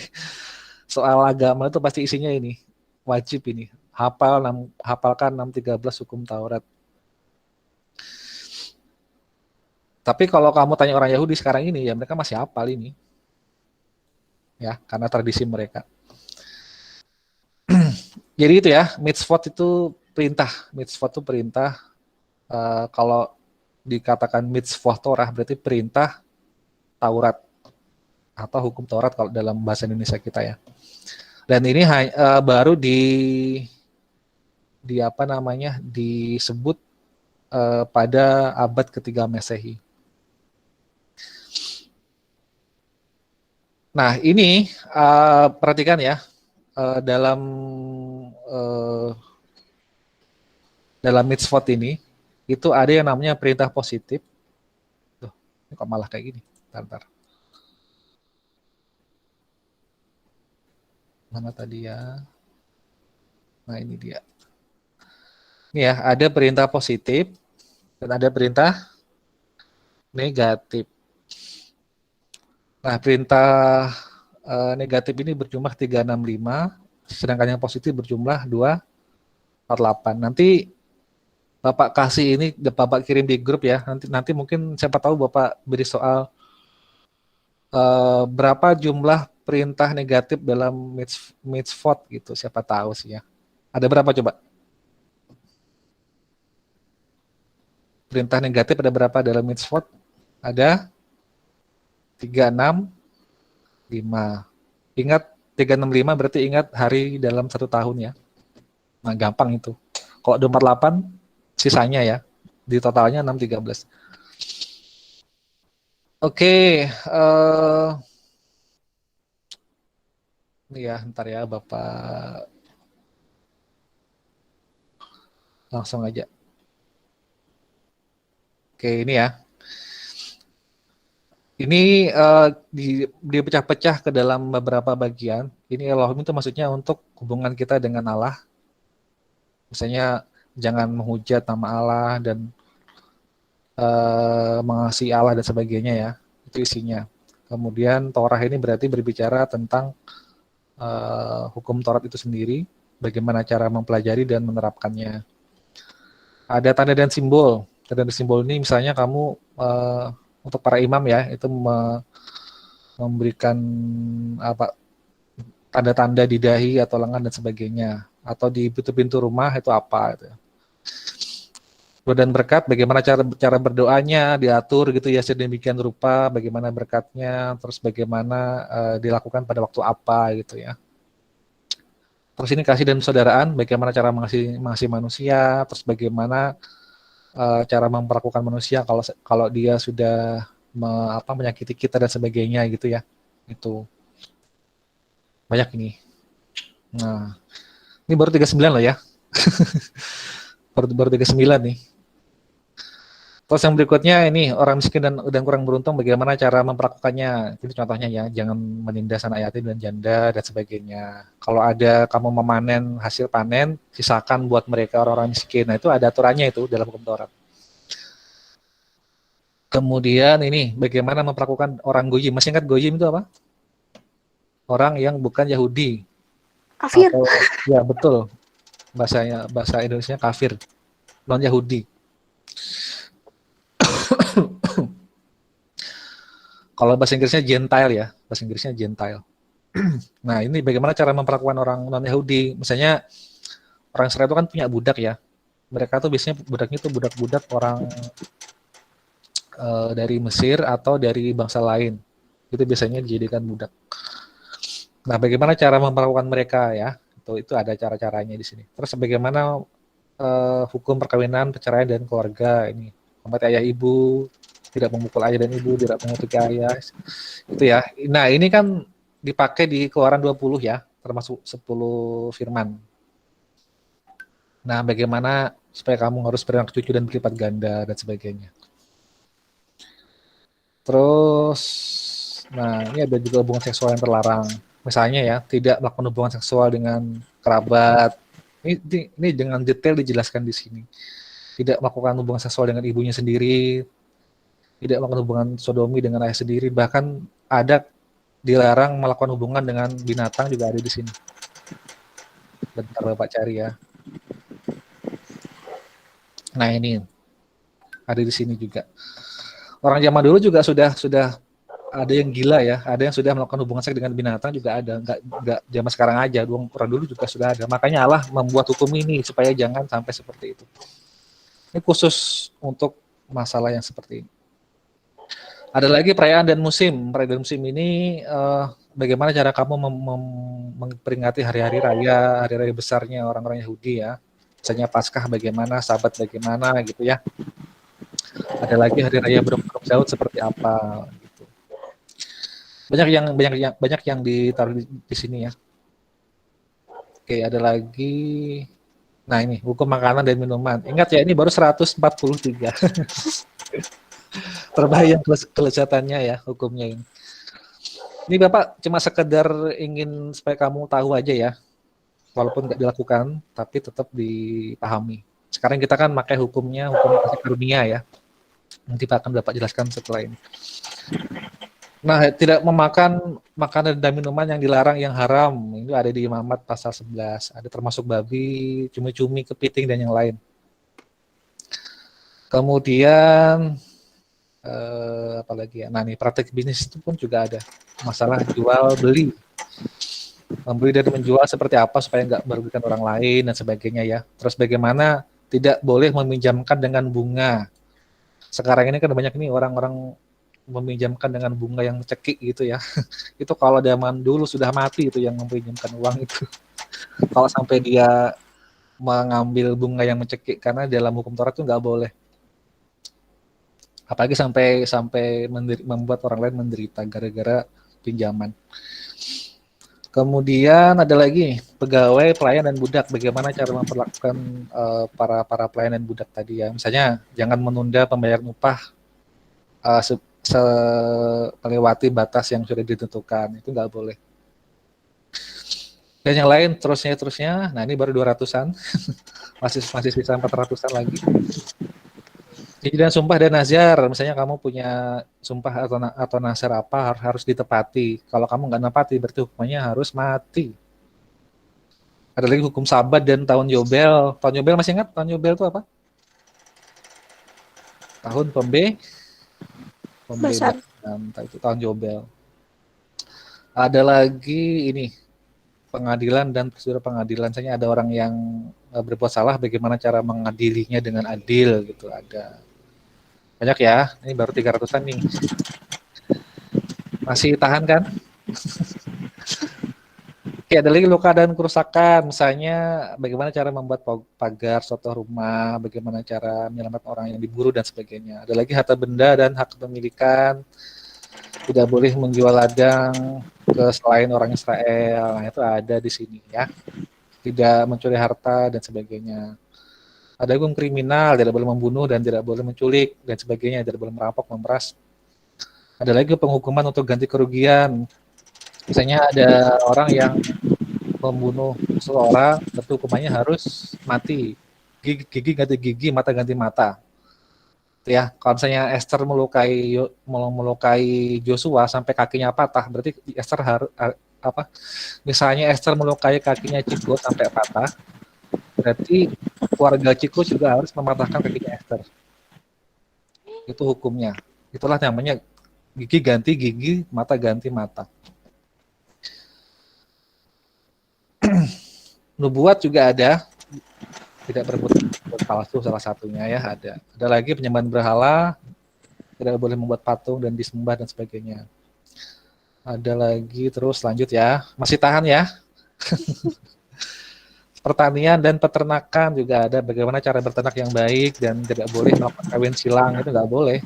Sekarang ini kan ada ilmuwan yang mengawin silangkan antara harimau dan singa ya. Nanti kalau kamu mau tahu gambarnya, cari di Google, kamu ketik namanya tiglon. Tiger lion ya. Ya, tiger lion. Itu mengawinkan tiger dan lion. Dan sekarang ada lagi yang dibalik, namanya liger. Mengawinkan antara lion dan tiger. Nama spesiesnya baru namanya liger. Bentuknya singa, bentuknya harimau tapi ada rumbai-rumbainya. Kawin silang namanya. Kalau zaman dulu nggak boleh ya. Sekarang ya terserah manusia sekarang. Ada lagi pakaian, bagaimana cara berpakaian yang benar. Ada lagi anak sulung misalnya, bagaimana cara anak sulung diperlakukan. Ada lagi kohanim ini imam-imam dan orang Lewi, bagaimana cara memperlakukan para orang-orang Lewi ya yang ditunjuk sebagai imam-imam atau pelayan Tuhan. Rumah persembahan, persepuluhan dan pajak ini juga diatur di sini. Kemudian nih Bait Elohim, tempat kudus dan benda kudus, ini dikaitannya dengan kemah suci ya, dan bait suci. Ada lagi kurban dan persembahan. Nah ini kalau kamu mau mencari referensi untuk korban-korban ada di sini. Ini kumpulannya di sini. Kemudian sudah 500-an ya, hampir sedikit lagi nih, hampir sampai. Nah, ada lagi tahir dan najis. Bagaimana cara supaya kita misalkan menyentuh bangkai, kita sudah najis. Ini ya, hukum tertentu gini. Misalkan Ciko di jalan, dia ketemu dengan kucing, tapi sudah mati, sudah jadi bangkai. Ciko menyentuh kucing tadi, maka Ciko akan najis sampai matahari tenggelam. Kalau Ciko pulang ke rumah, belum membasuh diri, dia nyentuh komputer, maka komputer tadi harus dibakar. karena itu najis, kesentuh Ciko. Kalau Ciko menyentuh mamanya, makanya mama juga ikut najis. Masa dibakar, Pak? Enggak, bukan. Kalau manusia itu najis, tapi dia najis sampai matahari tenggelam, sampai dia dianggap suci lagi oleh Allah, baru besoknya baru dianggap bebas dari najis. Tapi kalau benda mati harus dibakar. Gitu ya. Ribet ya. Bapak yakin orang nggak akan tahan kalau ini diterapkan zaman sekarang. Tahu aku. Ada lagi orang kusta dan penyakit kusta. Nah ini kalau zaman sekarang kusta itu dianggap penyakit biasa ya. Tapi kalau zaman dulu itu kusta itu adalah penyakit kutukan. Dianggap penyakit kutukan karena belum ada obatnya. Kalau sekarang kan sudah ada obatnya ya. Kalau zaman dulu kusta itu dianggap penyakit kutukan. Jadi orang kena kusta itu berarti dianggap orangnya itu sudah sangat berdosa yang sangat berat dosanya. Kalau zaman dulu. Kalau sekarang kan enggak ya. Biasa aja. Terus ada lagi raja-raja itu untuk bagaimana aturan-aturan mengangkat raja, bagaimana aturan yang harus dipatuhi oleh raja gitu ya. Nah ini contohnya salah satunya ini sebenarnya sudah diperingatkan di dalam ulangan. Raja tidak boleh memiliki banyak istri. Tapi yang namanya manusia kan sukanya punya banyak istri zaman dulu ya. Daud punya banyak istri, Salomo juga banyak istri. Padahal dia sudah melanggar hukum ini. Makanya apa? Daud itu sebagai hukumannya karena dia melanggar ini, hukuman Daud itu banyak loh. Pertama dia dilawan oleh anaknya sendiri yang namanya Absalom. Dia mau dibunuh oleh Absalom. Apakah sampai di situ selesai? Enggak. Dia dikejar-kejar mau bahkan dihianati oleh pegawainya sendiri, Daud itu. Bahkan terakhirnya Daud itu juga kerajaannya jadi koyak ya, gara-garanya ini pelanggaran hukum Taurat. Ada lagi Nasir itu apa ya? Orang yang dikhususkan oleh Allah. Salah satunya contohnya adalah Simpson. Simpson ya. Simpson itu adalah Nasir Allah, orang yang dikhususkan oleh Allah. Aturannya banyak, nggak boleh makan anggur, nggak boleh makan kulit buahnya, nggak boleh rambutnya pendek, harus gondrong. Kalau kamu mau tahu apa sih alasannya Yesus itu digambarkan rambutnya gondrong, gara-gara ini. Ada yang pernah nggak penasaran kenapa sih kok Yesus kok digambarkan gondrong? karena Nasir itu memang nggak boleh rambut pendek, harus rambutnya gondrong. Itulah kenapa Yesus adalah Nasir Allah. Karena dia nggak boleh rambutnya pendek, harus gondrong, sama kayak Simpson. Itu ya alasannya ya. Mungkin ada yang penasaran kenapa sih kok Yesus rambutnya gondrong, ya memang karena dia adalah Nasir Allah sendiri, yang dikhususkan oleh Allah. Tapi jangan diikuti-ikuti ya, nanti Ciko gondrong gara-gara aku pengen jadi Nasir Allah, apa ya, nggak bisa. Itu yang Allah yang menunjuk adalah Allah sendiri yang menunjuk, kita nggak bisa menganggap diri kita sendiri Nasir ya. Nah, yang ini yang paling menarik nih, hukum perang nih. Ini yang hukum terakhir ya, hukum terakhir. Hukum perang ini bagaimana cara mengatur hukum peperangan di dalam sebuah medan pertempuran ya. Sampai terakhir kamu kalau bagian dari orang-orang Yahudi atau orang Israel diwajibkan membinasakan bangsa-bangsa. Salah satunya adalah memusnahkan bangsa Amalek. Jadi kalau kamu misalkan ketemu dengan orang Amalek, kamu wajib membunuh orang Amalek. Misalkan ini ya, Esther lagi ke pasar nih, tiba-tiba ada orang Amalek belanja, kamu harus membunuh orang Amalek tadi. Nah, itulah kenapa hukum Taurat itu dulu dengan kekerasan. Kalau kita bandingkan dengan sekarang ini nggak cocok ya. Makanya kalau kamu mau tahu, ada kan golongan-golongan tertentu yang masih mengamalkan ini ya, penuh dengan kekerasan, darahnya halal itu. Itu sebenarnya gara-gara dari sini mereka ambil sebenarnya ya. Ingat ya, diadaptasi dan dimodifikasi sendiri. Padahal ini hanya berlaku untuk siapa? Orang Israel saja. Itu pun zaman sekarang sudah nggak lagi diterapkan ini. Ini kan zaman Israel dulu ya. setelah Yesus menerapkan hukum kasih karunia, kan ini kan nggak ada lagi nih, dirombak gitu ya. Bukan berarti dihapus, enggak, tapi dirombak. Sampai sini ada pertanyaan? Enggak ada. Sudah cukup pusing ya, 6.13 ya. Jangan sampai kamu minta tugas Bapak suruh ngapal ini ya. Atau Ciko mungkin tertantang nih, Pak bikin challenge Pak. Enggak. Gak apa-apa kalau mau, gak apa-apa. Cuma gak Bapak sarankan ya. Bapak juga nggak hafal kalau ini kok. Makanya kan tugasnya minggu lalu kan Bapak suruh minta apa sih? Cukup 5 untuk hubungan sesama manusia dan 5 untuk hubungan kepada Tuhan. Itu kan gampang kan ya. Contohnya apa sih Pak? Salah satunya ya tadi tuh kamu kan tadi ada kan menerapkan hukum kepada Elohim. Nah, mana tadi Elohim? Nah, ini dia. Kamu ambil 5 kamu ambil 5 dari sini boleh. Atau kamu ambil sedikit dari Torah juga boleh gitu. Gampang kan ya? Nah, terus 5 dari sini untuk manusia boleh juga. Itu maksud Bapak sebenarnya. Nanti Bapak share di grup setelah ini. Nah, sekarang kita akan berbicara tentang perjanjian baru. Saat Yesus datang, ini nggak lagi diterapkan ya. Karena Tuhan Yesus sudah menerapkan hukum baru, yaitu hukum kasih. Yang merupakan risuman dari 6.13 mitzvot. 6.13 dirisum jadi berapa? 2. Apa itu?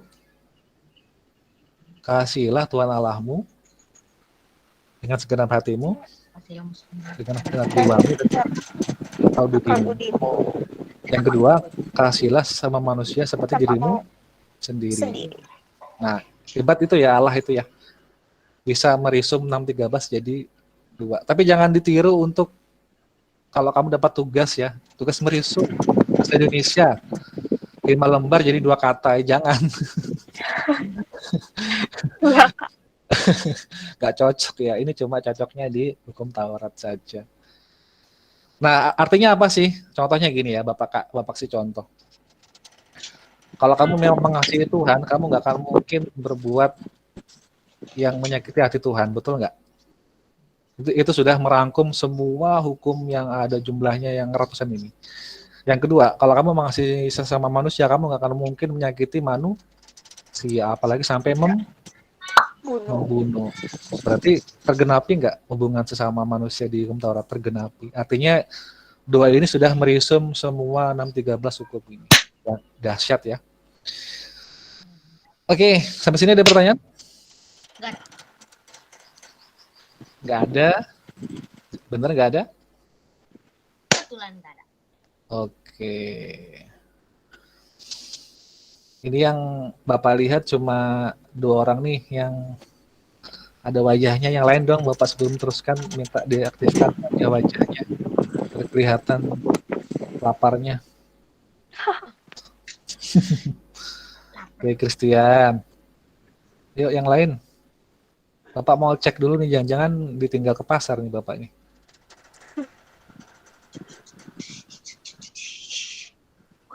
Oke, Gia ada Gia.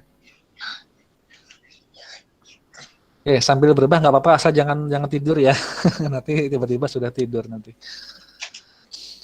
Oke, ini ya, ada mitzvot dan udah Bapak kan. Terakhir, sekarang Bapak akan sampaikan tentang alfabet Ibrani ya. Bapak share dulu. Alfabet Ibrani. The Hebrew alphabet. Kelihatan di layar? Kelihatan, Pak. Bahasa Inggris itu. Ya. Hebrew itu Ibrani ya artinya ya. Hebrew itu Ibrani. Kalau Hebrew alfabet berarti alfabet Ibrani. Ada berapa alfabet? Masih ingat? Yang alumni sekolah 47. atau 24 atau 27? Oke, dari Alep sampai Taf. Taf.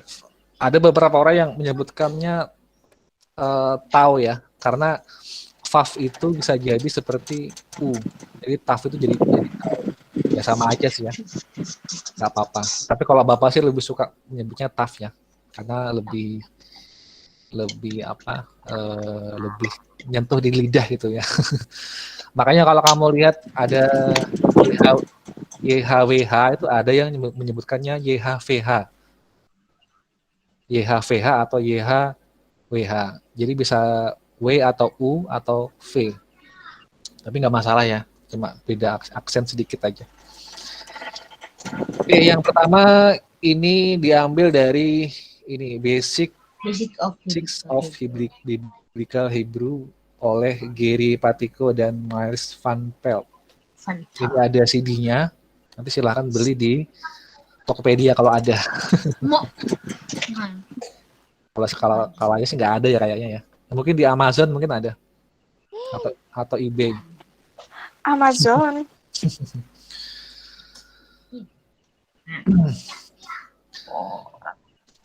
Ini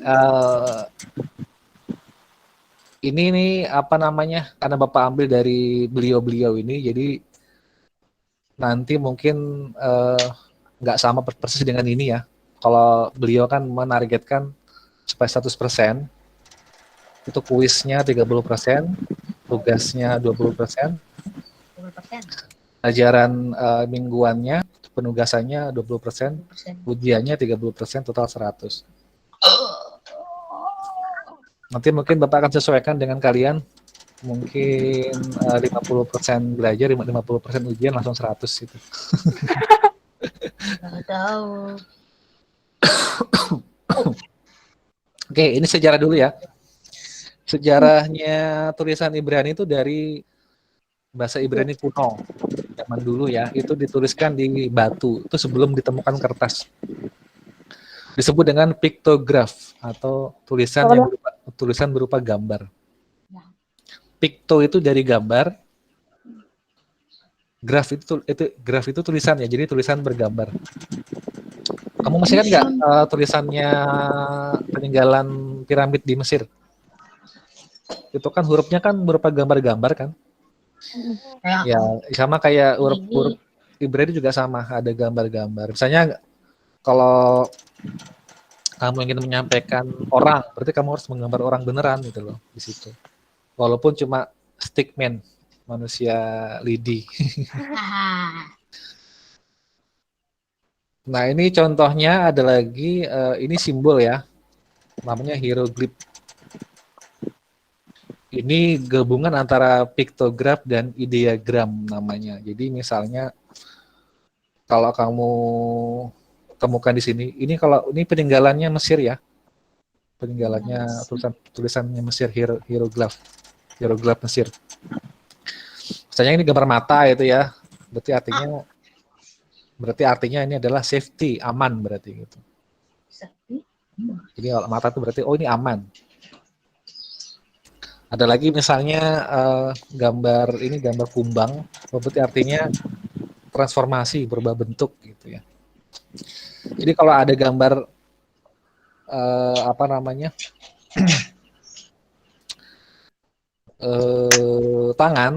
tangan itu artinya adalah spirit atau roh.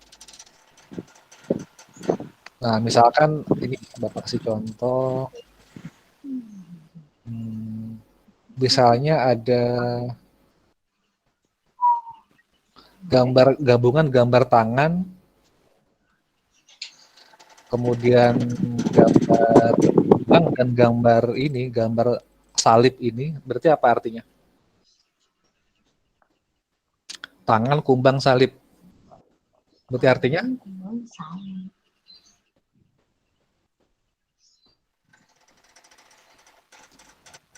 Tinggal diartikan kan? Spirit, transformation, life. Berarti roh berubah bentuk menjadi kehidupan. Gitu maksudnya. Bingung?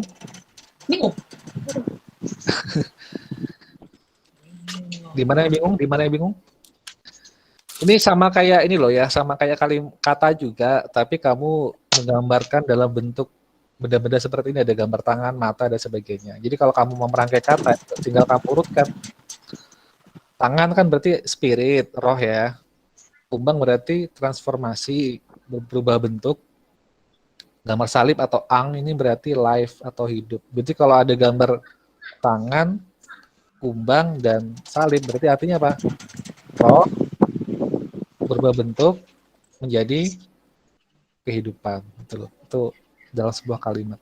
Ingat ya, ang ini kan salib, tapi salibnya adalah salib zaman Mesir, bukan salibnya yang kita pakai, yang kita adopsi dari salib Roma, bukan ya. Jauh sebelum ada Roma, orang Mesir sudah punya simbol seperti ini.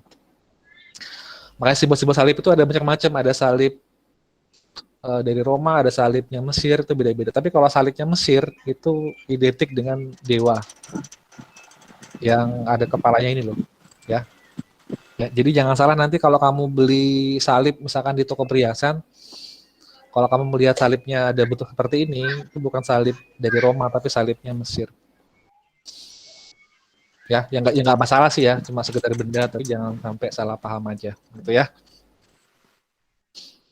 Ada lagi ini kombinasi dari piktograf, ideograms, dan syllable marker. Syllable itu perumpamaan ya, atau apa ya, dari kombinasi kalimat lah, atau kata-kata gitu. Ini lebih sulit lagi nih mau terjemahkannya. Misalkan ada kata lion, L itu ya, berarti dibacanya ru gitu. Bisa paham nggak ini? Jadi setiap kata itu ada namanya, dan nama itu ada katanya. Dianggap sebagai inisial dari huruf. Sama kayak bahasa huruf Ibrani kan, misalnya Alef. Alef itu kan A. Tapi kan dibaca ada namanya kan, namanya ya Alef gitu. Sama kayak Alfa. Alfa itu kan A. Tapi kan dibacanya Alfa, satu kata gitu ya. Kalau abjad kita, ayo cuma A aja kan, B cuma B gitu. Kalau huruf Ibrani dan Yunani itu setiap abjad ada namanya, nama satu huruf. Nah yang terakhir inilah baru alfabet namanya. Alfabet ini baru berbentuk yang modern ya. Jadi kalau seperti ini dibacanya B, beta gitu ya, atau dalam bahasa huruf Yunani. Kalau ini berarti G gitu ya, dan sebagainya. Ini lebih modern, lebih canggih ya. Nggak lagi dalam wujud gambar. Ya sekarang kita ini nggak Bapak sampaikan semuanya, karena waktu juga sudah mau selesai. Ya. Huruf pertama dalam bahasa Ibrani itu, atau huruf Ibrani adalah Alef. Bentuknya seperti ini ya. Kamu gambar garis, gambarkan di ujung ke atas dan di ujung bawah sebelah kiri. Ini soundnya tanda petik, artinya ini adalah silent atau diam. Alef itu artinya diam, tanpa ada bunyi. Sebagai contoh misalnya ada ini.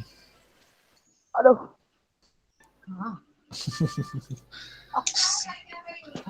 Ox ya. Ini diartikan thousand. Thousand.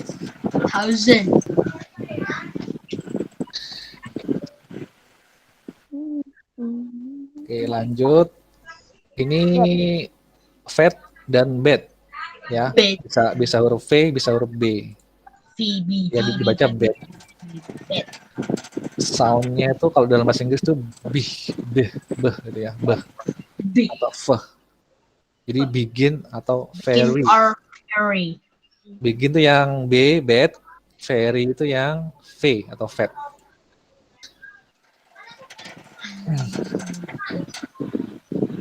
Contohnya ini kan bed ya. House. Ini bed, ini yacht, ini taf. Dibaca bed atau bayit gitu ya. Itu artinya house atau rumah. Ini sangat banyak ya, jadi nggak akan Bapak anukan semuanya. Bapak langsung ke terakhir aja deh. Langsung ke terakhir aja, sebentar ya. Navigation, mana navigation?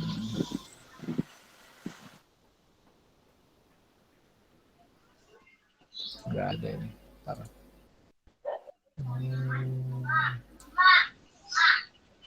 Nah, ini. Langsung ke terakhir ya. Ini. Taf atau tau, ya, tau atau taf sama.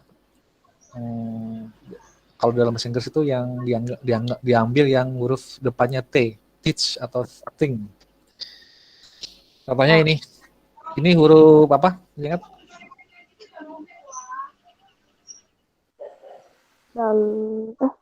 Taf. Huruf apa? Taf. Yang Sama. terakhir ini? Yang terakhir ini? Zain. Ini Faf.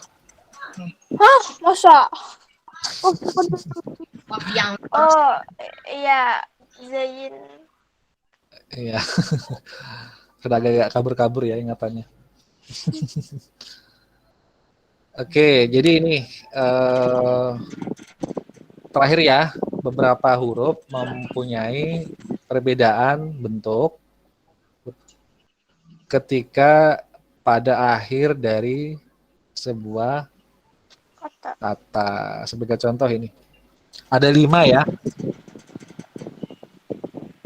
Kalau misalnya huruf ini ada di akhir, maka dia akan berubah menjadi seperti ini. Ya, ini masih kan nggak ini apa? Kaf. Kaf ya, berarti jadi kayak gini. Ini mem, kalau ditaruh di belakang jadi kayak gini. Ini nun, kalau ditaruh di belakang jadi kayak gini. Ini p, kalau ditaruh di belakang jadi seperti ini. Yang terakhir ini adalah zadi, kalau ditaruh di belakang jadi seperti ini. Sama seperti huruf Yunani juga sama. Sigma kan ada 3 ya. Sigma awal, sigma tengah, sama sigma akhir. Kalau di Ibrani cuma ada yang akhir.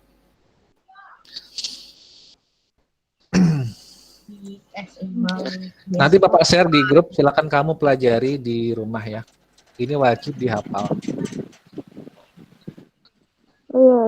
hafalin huruf Ibrani ya. Betul, huruf Ibraninya dan cara menulisnya. Yap. Wow.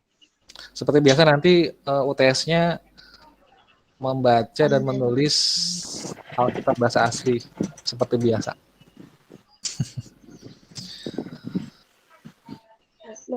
Oke, nah ini huruf Ibrani kuno ya, sebelum ada huruf Ibrani modern. Waf. Kok waf? Seperti ini bentuknya. Likes. Nah, ini ada huruf yang mirip-mirip, makanya jangan sampai terjebak. Ya, ada yang mana mirip-mirip kan? Misalnya he mirip dengan apa ini? Khat. Mirip dengan Taf. taf. Jadi mirip-mirip. Cap. Oke, ini kaf mirip dengan bet. Ya, jadi harus teliti. Nah, ini sameh mirip dengan mem. Ini juga mirip-mirip nih. Wah. Ini dalet. Bukan ya, ini res ya. Ya, Itu delete, Pak. mana? Iya, yang pertama. Res kan langsung Iya, nggak betul. pakai patah. Betul. Ini dalet ya. Ini yang dalet, ini yang res ya. Ini dalet, ini res, ini res sofit ya. Bukan ya? Kaf sofit. Oh ya, kaf sofit. Kaf sofit, malah Bapak yang lupa. Kaf sofit. Ini mirip-mirip juga, jadi juga harus hati-hati. Nah, ini. Nah, ini juga mirip ini. Oke, habis. Nanti Bapak kirim di grup. Oke, sebelum kita akhiri, ada yang ditanyakan nggak? Nope. Kok mau terus sih? Coba Pang ada gitu loh. Masa sih nggak ada? Oke, bagi yang hari ini nggak masuk, tadi ada siapa tadi namanya? Madalena, Andia dan Priscila, dan juga tadi yang nggak hafal Christian dan Rajianur, berarti Bapak beri tugas baru menghafal ya tugasnya untuk minggu depan. Jadi tugasnya minggu depan itu double, menghafal yang Galatia dan menghafal yang tugas baru sekarang. Nah sekarang tugas untuk semuanya sekarang. Untuk semuanya. Tugasnya apa tadi? Sebentar ya. Ini Bapak bacakan dulu yang tugas untuk semuanya dulu. Untuk semuanya, nanti kan setelah Bapak kirim ke kalian, yang tadi ya, yang tulisan Ibrani, tugasnya kalian tulis di kertas. Kertasnya kertas HVS ya, supaya melatih lurus. Kalau kamu pakai kertasnya yang bergaris-garis, nanti kamu pasti akan terbiasa manja dengan garis. Jadi nanti saat dihadapkan dengan tulisan yang tanpa garis nanti kurang rapi. Jadi Bapak minta tuliskan di kertas HVS yang polos ya, jangan yang bergaris. Kamu tulis huruf bahasa Ibrani dari Alef sampai Taf. Oke. Sampai terakhir. Di bawah setiap hurufnya kamu tulis namanya dan cara bacanya seperti apa. Oh. Gitu ya, misalnya cara bacanya Alef, terus dalam kurung berarti A gitu, bunyinya A gitu ya. Kalau bet, tuliskan BET, dalam kurung bawahnya B gitu, itu bunyinya sampai tahu. Ya, minggu depan sama dikumpulkan ke Bapak, ditulis di yang tadi itu yang di kertas HVS dan dihafal. Woi. Berarti yang hari ini yang nggak hafal, Christian dan Regi, berarti menghafal berapa? 2. 3. Hah, 3. Iya. Oh, satunya belum dikasih. Iya, Ya, satunya belum dikasih kan. Wow, banyak kali, guys. Apa tadi, Pak? Kan gini, diperhatikan baik-baik ya. Untuk yang semuanya ini ya semuanya. Tugasnya kan tadi menulis huruf Ibrani di kertas HVS. Dan menghafal dari huruf pertama sampai huruf terakhir. Minggu depan dihafal. Dan dikumpulkan kertasnya ke Bapak. Itu satu. Dan bagi yang hari ini nggak hafal, yang tadi yang Raji dan Tian, dan yang nggak masuk tadi hari ini yang 3 orang ya, Madalena, Priscila, dan Andia, berarti dapat berapa hafalan jadinya? 3. Yang pertama tadi adalah Galatia, yang kedua adalah tadi itu yang huruf Ibrani, yang ketiga adalah yang nanti mau Bapak sampaikan setelah ini. Hurufnya apa tulisannya, Pak? Hah? Hurufnya. Iya, dihafalkan hurufnya, nama-nama hurufnya. Nama-namanya. Ya, tapi juga tetap mengumpulkan yang di HVS tadi itu. Jadi menghafal dan mengumpulkan di HVS tulisannya. Aku bosan.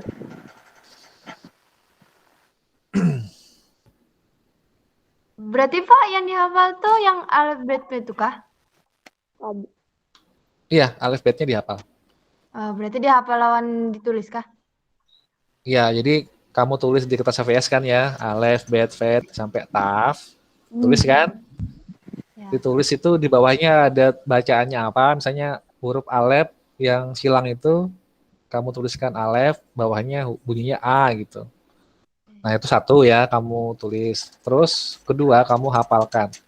Alef, bet, vet, gimer, dalet, he, faf, dayin, hetet, dan seterusnya, sampai taf. Oh, berarti 2 itu aja Kak, Pak?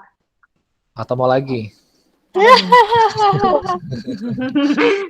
Ingat ya, sanksinya kalau minggu depan alef bet gak hafal, berarti apa? Tambah lagi. Ditambahi lagi hafalannya. Sama seperti ini loh, pinjaman. Kalau nggak bayar bunga, berarti tambah lagi bunganya.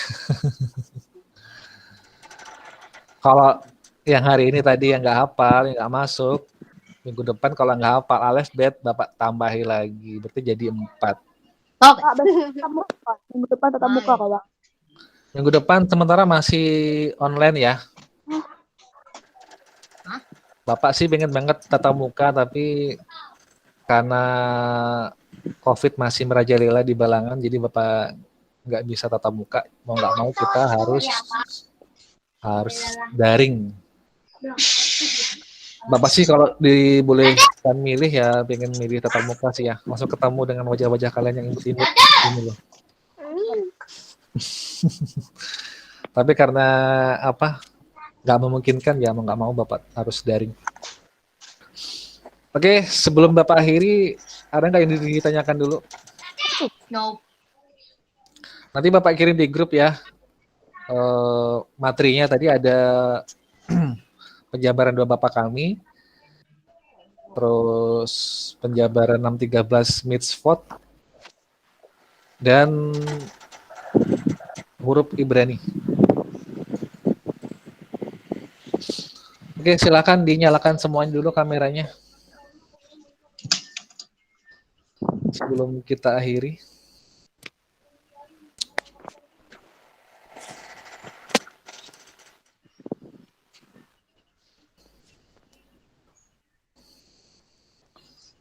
Bapak pengen foto tapi dengan wajah yang bahagia ya. Pada kelaparan, Pak. Oke, Deborah dinyalakan. Ini ada Joshua juga. Ya, yang belum nyalakan dulu. Wih.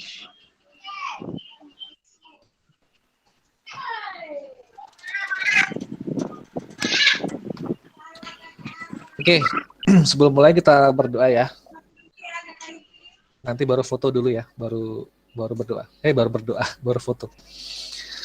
Bapak kami bersyukur buat hari ini, Engkau telah kumpulkan kami Tuhan untuk menerima pembelajaran pada hari ini. Kami bersyukur Tuhan, Engkau telah sertai kami sampai saat ini. Tuhan, kami berdoa secara khusus untuk anak-anak-Mu yang saat ini sudah hadir. Engkau tidak akan memandang mereka sia-sia Tuhan, tetapi Engkau akan memberikan mereka anugerah berkat yang luar biasa buat mereka.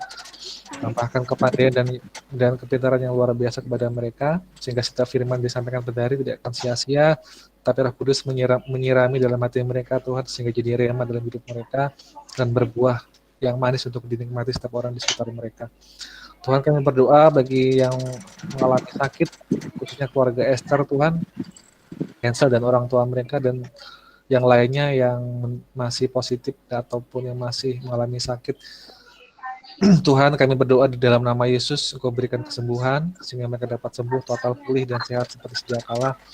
Luputkan Tuhan dari maut, sehingga semuanya luput dari maut dan dapat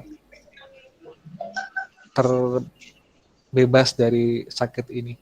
Tuhan, kami berdoa untuk setiap orang yang terkena COVID Tuhan, dimanapun mereka berada di seluruh Indonesia, kami berdoa Tuhan, Kau berikan mereka kesembuhan, Kau berikan mereka pemulihan, Kau berikan mereka kesehatan, sehingga mereka dapat pulih dan luput dari maut. Tuhan, kami berdoa, selawat bangsa kami Tuhan, selamatkanlah bangsa kami. Kami percaya Tuhan, yang kami alami atas bangsa kami ini tidak akan kepada sia-sia Tuhan, tetapi akan terjadi tuayan yang besar dan dahsyat atas bangsa kami. Terima kasih Tuhan, kami bersyukur. Kau berkati studi anak-anak-Mu ini dalam belajar mereka sehingga mereka dapat sukses. Apapun yang Kau inginkan Tuhan akan Kau terapkan dalam hidup mereka, dan setiap cita-cita-Mu Tuhan dalam hidup mereka akan tergenapi dalam hidup mereka. Masa depan mereka Tuhan kami serahkan dalam tangan-Mu. Terima kasih Tuhan, dalam nama Yesus semuanya mengatakan amin. Amin. Oke, kita foto bersama dulu.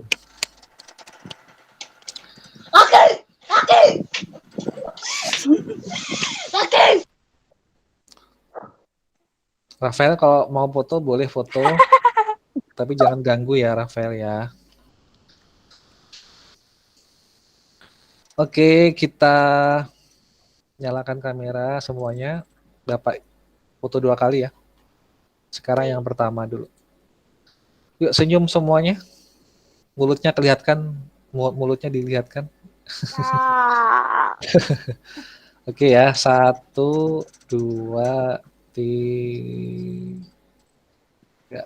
Oke. Take yang kedua sekarang. Sebentar ya, Bapak siapkan dulu.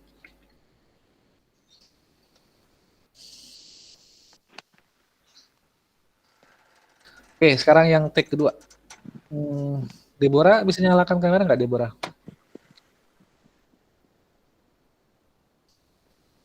Oh ya, nggak usah malu-malu, Deborah. Oke, 1, 2, 3. Oke, sip. Jangan dimatikan dulu ya. Nggak apa-apa, nyalakan aja. Oke, Bapak harapkan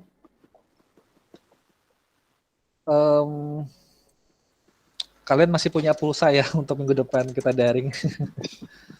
Paket power pulsa. Ya, kalau kalian nggak punya paket atau kuota, mungkin bisa pakai wifi di sekolah Bapak. Nanti Bapak kasih passwordnya. Kalau misalkan mau ke sana, misalnya nggak punya kuota ya. Tapi kalau punya kuota ya nggak apa-apa, di rumah nggak apa-apa. Oke, sebelum Bapak akhiri ada nggak yang ditanyakan? Sudah ya, cukup ya. Kalau tidak ada, Bapak cukupkan untuk hari ini. Terima kasih atas kedatangannya dan partisipasinya. Mudah-mudahan semuanya tetap semangat ya untuk mengikuti pembelajaran walaupun daring. Tetap semangat dan jaga kesehatan. Jangan lupa baca Alkitab setiap Hari. Bukan setiap tahun ya, setiap hari. Pas Natal. Iya, oke. Semangat, Tuhan Yesus memberkati. Shalom, selamat siang. Erev Tov. Shalom. Resto. Thank you, yang ketiga tadi apa, Pak? Ya, oh iya, tugas kedua Bapak lupa. Ini khusus yang yang dapat sanksi ya. Oh. Tugas yang dapat sanksi mudah aja, cukup hafalkan 10 firman aja. Mudah. Mudah. Mudah ya? Mudah. Mudah banget itu. Kebanyakan.